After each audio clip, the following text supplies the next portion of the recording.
رسوله الكريم اما بعد فاعوذ باللہ من الشیطان الرجیم بسم اللہ الرحمن الرحیم الیوم اکملت لکم دینکم واتممت علیکم نعمتی ورضیت لکم الاسلام دینا الی آخر آیہ. صدق اللہ العظیم. رب اشرح لی صدری ویسر لی امری واحلل عقدۃ من لسانی یفقہوا قولی. اللہم ربنا الہمنا رشدنا وعائذنا من شرور انفسنا. اللہم ارنا الحق حقا وارزقنا اتباعہ وارنا الباطل باطلا وارزقنا اجتنابہ. آمین یا رب العالمین. عزیز ساتھیو، السلام علیکم ورحمۃ اللہ وبرکاتہ. ابھی میں نے آپ کے سامنے سورہ مائدہ کی آیت نمبر 3 کا ایک حصہ تلاوت فرمایا ہے. اس سے پہلے کہ اس پہ میں کچھ گفتگو کروں، میں چاہتا ہوں کہ جو دعا میں نے مانگی ہے اس دعا کو آپ سب حضرات پورے شعور سے، پوری توجہ سے اپنے دلوں میں مانگ لیں. دعا یہ مانگی گئی ہے کہ اللہم ربنا الہمنا رشدن، اے اللہ، اے ہمارے رب، ہمیں ہر اس بات کا الہام کر دے جو تیرے نزدیک رشد اور ہدایت کا ذریعہ ہو. وَاعِذْنَا مِن شُرُورِ أَنفُسِنَا، اور اے اللہ ہمیں اپنے نفس کی شرارتوں سے محفوظ رکھ. اللہم ارنا الحق حقا وارزقنا اتباعہ، اے اللہ ہمیں حق کو حق ہی دکھا اور اس کی اتباع کرنے کی، اس کو ماننے کی، اس پر چلنے کی توفیق عطا فرما. وارنا الباطل باطلا وارزقنا اجتنابہ، اور اے اللہ ہمیں باطل کو باطل ہی دکھا اور اس سے اجتناب کرنے کی، اس سے بچنے کی توفیق عطا فرما. آپ کے علم میں ہے کہ یہ ربیع الاول کا مہینہ چل رہا ہے. آپ یہ بھی جانتے ہیں کہ اسی مہینے میں اللہ کے رسول صلی اللہ علیہ وسلم کی ولادت و سعادت ہوئی اور وفات بھی آپ نے اسی مہینے میں پائی. واقعہ یہ ہے کہ ولادت کی تاریخ کو لے کر اختلاف ہے، لیکن وفات کی تاریخ کو لے کر کوئی اختلاف نہیں ہے، اور وہ 12 ربیع الاول ہی ہے اور یہ وہ مہینہ ہے. یہ جو آیت میں نے آپ کے سامنے تلاوت کی ہے، یہ قرآن حکیم کی آخری آیت بتائی جاتی ہے نزول کے اعتبار سے.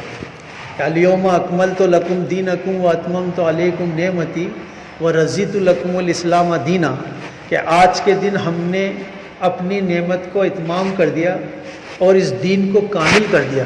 الیوم اکملت لکم دینکم واتممت علیکم نعمتی، اور تم پر اپنی نعمت کو اتمام کر دیا، پورا کر دیا. ورضیت لکم الاسلام دینا، اور ہم نے تمہارے لیے اسلام کو دین پسند فرمایا. واقعہ یہ ہے کہ دین اسلام ایک کمپلیٹ نظام حیات ہے. زندگی جینے کا پورا ضابطہ حیات اس کے اندر موجود ہے. یہ آیت جب نازل ہوئی، یہ عرفہ کا دن تھا، جمعہ کا دن تھا. ایک یہودی نے کہا کہ اگر یہ آیت ہمارے یہاں نازل ہوئی ہوتی تو ہم آج کے دن کو عید مناتے، ہم خوشی مناتے کہ یہ اتنی زبردست آیت ہے جو اللہ نے نازل فرمائی. تو حضرت عمر رضی اللہ تعالیٰ عنہ نے اس پر جواب دیا کہ کمبخت، یہ تو ہمارے لیے 2 عیدوں جیسی بات ہے، کیونکہ یہ آیت جمعے کو نازل ہوئی اور عرفے کے دن نازل ہوئی. جمعہ مسلمانوں کے لیے ایک عید کے دن کی طرح رہتا ہے کہ آدمی غسل کرتا ہے، کاجل لگاتا ہے، خوشبو لگاتا ہے، پاکیزہ کپڑے، پاکیزہ ماحول اسے میسر ہوتا ہے اور ایک اہتمام ہوتا ہے کہ گویا کہ بالکل عید کی طرح. تو انہوں نے کہا کہ ہماری تو اس دن 2 عیدیں ہیں. تو یہ آیت جو ہے یہ آخری آیت ہے اور آپ صلی اللہ علیہ وسلم کے آخری لمحوں میں نازل ہوئی. آپ صلی اللہ علیہ وسلم نے اپنی زندگی میں 4 عمرے کیے، لیکن حج جو ہے آپ صلی اللہ علیہ وسلم نے ایک ہی فرمایا، اور یہ آپ کی زندگی کا آخری اور پہلا حج تھا جس وقت یہ آیت نازل ہوئی.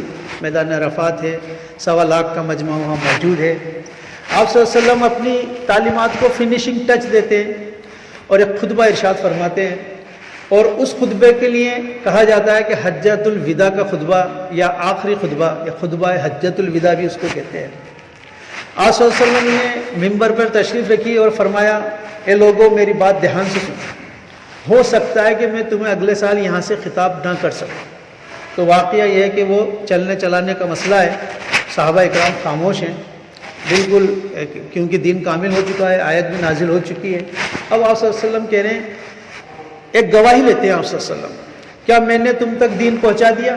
الا هل بلغت، تو کیا میں نے تم تک دین پہنچا دیا؟ گویا جو ذمہ داری میری لگائی تھی اللہ تعالیٰ نے، کیا میں نے وہ ذمہ داری ادا کر دی ہے؟ آپ صلی اللہ علیہ وسلم ایک سوال پٹ اپ کرتے ہیں. 1.25 لاکھ کا مجمع ہے. سارے صحابی بیٹھے ہوئے ہیں, آنکھوں میں آنسو ہیں کیونکہ آخری لمحہ ہے. آپ صلی اللہ علیہ وسلم کہتے ہیں لوگوں میں نے تم تک دین پہنچا دیا, اللہ حل بلغت. صحابہ سے جب بھی اللہ کے رسول کوئی سوال کرتے تھے تو صحابہ کا جواب ہوتا تھا اللہ رسول عالم, اللہ اور اس کا رسول بہتر جانے. جب بھی اللہ کے رسول صحابہ سے سوال کرتے تھے تو ان کا جواب ہوتا تھا عام طور پر اللہ اور اس کا رسول بہتر جانے. پھر پوچھتے تھے کہ نہیں بتاؤ, پھر صحابہ کہتے تھے نہیں اللہ اور اس کا رسول. تیسری بار میں جو کچھ بھی وہ سمجھتے تھے بڑے ہی دبے الفاظ میں اپنا جواب دیتے تھے. یہاں اس موقع پہ اللہ کے رسول ایک سوال کرتے ہیں اللہ حل بلغت کہ میں نے تم تک دین پہنچا دیا, اور صحابہ اکرام 3 جواب دیتے ہیں کہ یا رسول اللہ آپ نے دین پہنچا ہی نہیں دیا بلکہ دین کا حق عطا کر دیا, آپ نے حق رسالت عطا کر دیا, آپ نے حق امانت عطا کر دیا, آپ نے گمراہیوں کے پردے چاک کر دیے. پھر آپ صلی اللہ علیہ وسلم کہتے ہیں اللہم اشہد, اللہم اشہد, اللہم اشہد, اے اللہ تو گواہ رہنا یہ لوگ مان رہے ہیں کہ میں نے اپنا کام کر دیا ہے. یہ جو ذمہ داری تو نے میری لگائی تھی یہ رب کریم, یہ آج میں نے اپنی ذمہ داری کو کامل کر دیا ہے. یہ لوگ مان رہے ہیں, یہ لوگ اس بات کا اقرار کرتے ہیں کہ ہاں آپ صلی اللہ علیہ وسلم آپ نے دین کا کام مکمل کر دیا. پھر آپ صلی اللہ علیہ وسلم کہتے ہیں فَلْيُبَلِّغِ الشَّاهِدِ الْغَائِبَ, جو لوگ یہاں موجود ہیں وہ پہنچائیں اب میری جانب سے, اب میں یہ ذمہ داری تمہارے اوپر ڈال رہا ہوں. یہ کار رسالت کی ذمہ داری رسول اللہ صلی اللہ علیہ وسلم کے طفیل کے اندر ہمیں ملی ہے, اور اسی لیے ہم امیدوار مانے جاتے ہیں, اسی لیے ہم امت مانے جاتے ہیں کہ یہ ذمہ داری اب تمہاری ہے. بلغوا عنی ولو آیتن, پہنچاؤ میری جانب سے, اگر ایک آیت بھی آتی ہے, ایک آیت بھی اگر سمجھ گئے ہو تو اسے دوسرے تک پہنچانی ہے. یہ ذمہ داری اللہ تعالیٰ نے سنی ہے. رسول اللہ صلی اللہ علیہ وسلم مدینہ تشریف لے آئے, آپ صلی اللہ علیہ وسلم گھر پہنچے مائی عائشہ کے یہاں اور کہا کہ میرے سر میں درد ہے. تو آپ کو مرض کی ابتدا سر کے درد سے شروع ہوئی. اس وقت اتفاق سے حضرت عائشہ کی بھی سر میں درد تھا رضی اللہ تعالیٰ عنہ. انہوں نے کہا رسول اللہ میرے بھی سر میں درد ہے. پھر آپ نے جو ہے شام تک آپ صلی اللہ علیہ وسلم کو بخار تیز ہو گیا, اور جب ایک صحابی ان سے ملنے آئے انہوں نے ہاتھ لگایا تو آپ صلی اللہ علیہ وسلم بہت زیادہ تپ رہے تھے. تو انہوں نے کہا کہ رسول اللہ آپ کو بھی مطلب کیا رسول و نبیوں کو بھی بخار چڑھتا ہے, آپ بھی تکلیف میں آ جاتے ہیں؟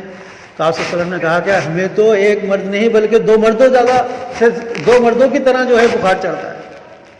اتنی زیادہ جو ہے تپش ہوتی ہے کیونکہ اللہ تبارک تعالیٰ اس کے درجے بلند کرتا ہے. یاد رکھیں جب بیماری آتی ہے تو اللہ تبارک تعالیٰ پاک کرنا چاہتا ہے, آپ کے درجے بلند کرنا چاہتا ہے. تو آپ صلی اللہ علیہ وسلم نے کہا کہ 7 مشکیزیں منگائے جائیں, الگ الگ جگہ سے پانی منگایا گیا, آپ ڈھول میں بیٹھے, آپ کے اوپر وہ پانی ڈالا گیا. تو یہ ترتیب وہاں سے بھی چل رہی ہے کہ اگر بخار گرمی کا ہے تو پانی سے ٹھنڈا کیا جانا چاہیے. ایک حدیث بھی ہے کہ بخار جو ہے کہ جہنم کی علامت میں سے ایک علامت ہوتی ہے, اور اس کو آگ کے ذریعے پانی کے ذریعے ٹھنڈا کرو. آپ صلی اللہ علیہ وسلم کی طبیعت ناساز تھی, یہ جمعرات کا دن تھا.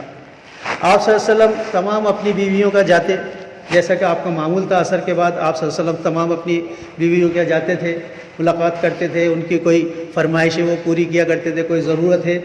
لیکن آپ صلی اللہ علیہ وسلم جو ہے حضرت میمونہ کے گھر تھے, وہاں سے پھر آپ صلی اللہ علیہ وسلم کی ہمت نہیں ہوئی کہ وہ دوسرے گھر جا سکیں. آپ صلی اللہ علیہ وسلم نے وہیں آرام کیا, لیکن پوچھتے رہے کہ عائشہ کی باری کب آئے گی, کیونکہ حضرت عائشہ ایک خاص محبوب رکھتے تھے آپ صلی اللہ علیہ وسلم کو, تو ان کی باری کب آئے گی.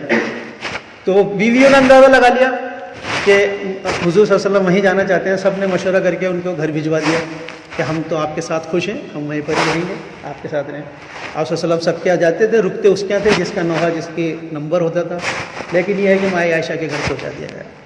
اللہ کے رسول صلی اللہ علیہ وسلم وہاں پر تھے تو حضرت عائشہ کے بھائی کے ہاتھ میں مسواک تھی.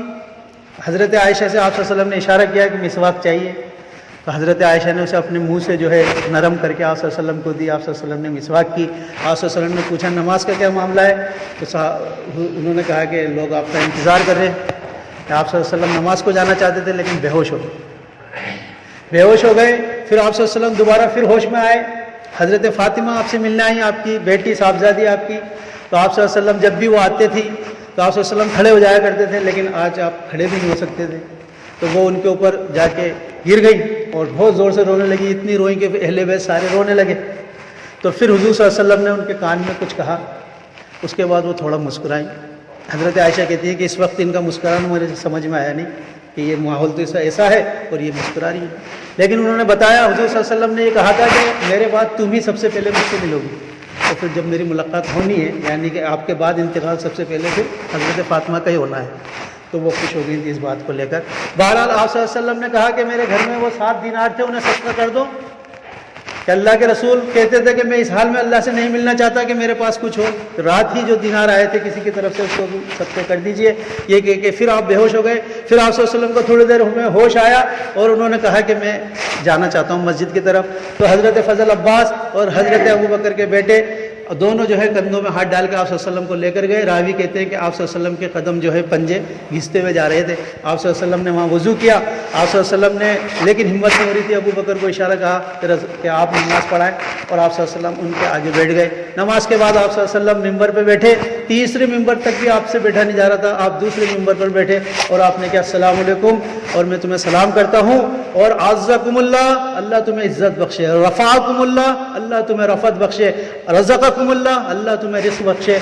مجھے یہ اندازہ نہیں ہے کہ تم بھوک سے مرو گے، لیکن مجھے یہ اندازہ ضرور ہے کہ تم کہیں دولت سے پچھلی قومیں ہلاک ہو گئی، ایسا نہ ہو کہ تمہیں دولت ہو جائے اور تم ہلاک ہو جاؤ۔ اور یہ بھی کہا کہ اپنی عورتوں کا خاص دھیان رکھنا، ان کو بالکل ناراض مت کرنا، اور ان کے خاص اور سارے جو غلام ہیں انہیں آزاد کر دو، سارے سود معاف کر دیے جاتے ہیں۔ اور اب میں جو ہے ایک بندے کو اللہ تبارک تعالیٰ نے اختیار دیا ہے کہ وہ چاہے تو ساری زندگی، ساری عمر، جب تک چاہے دنیا میں رہے، ساری دولت ملے، اور چاہے تو ابھی ملاقات، اور میں نے اللہ تعالیٰ سے ملاقات کرنا ضروری سمجھا ہے، لہذا یہ میرا آخری سلام تم پر ہے۔ یہ کہہ کے آپ صلی اللہ علیہ وسلم گھر آ گئے۔ گھر آنے کے بعد آپ صلی اللہ علیہ وسلم نے کہا کہ سب سے پہلے میرے انتقال کے بعد بالکل اکیلا چھوڑ دیا جائے، مجھے فرشتے غسل دیں گے، فرشتوں کی محفل ہوگی، اس کے بعد صرف گھر کے مرد داخل ہوں، پھر اس کے بعد عورتیں داخل ہوں، پھر تمام صحابہ آئیں، اور میرے جنازے کی نماز کوئی نہیں پڑھائے، کیونکہ جنازہ نمازہ جو ہے انبیاءوں کی انسان نہیں پڑھایا کرتے۔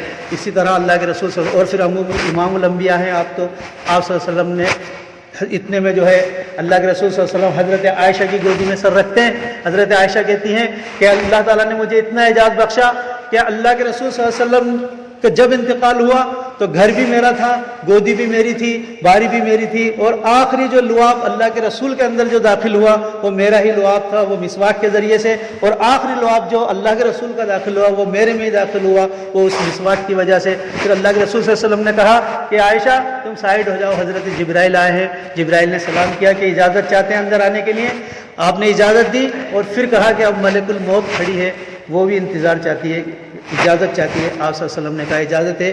اللہ تعالیٰ نے پھر کہا ہے کہ اگر آپ ابھی بھی چاہیں تو پھر جو ہے پوری دنیا، پوری قیامت تک کے لیے آپ کو حکومت اور آپ کو اختیار دیا جاتا ہے، یا پھر ابھی اللہ سے ملاقات ہے۔